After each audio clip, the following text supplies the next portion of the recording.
কারণ বৃষ্টিতে রাস্তা জায়গায় জায়গায় বসে গেছে, তাই কোনো রিক্সা সেদিকে ঢুকছে না।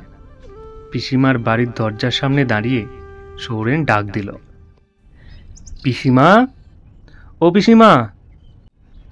ঘর থেকে একজন বৃদ্ধা মহিলা এসে বললেন, কে?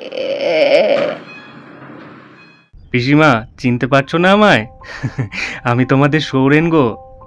ওরে বাবা রে, এতদিন পরে এই বিদ্যা পিসিটার কথা মনে পড়লো বুঝি?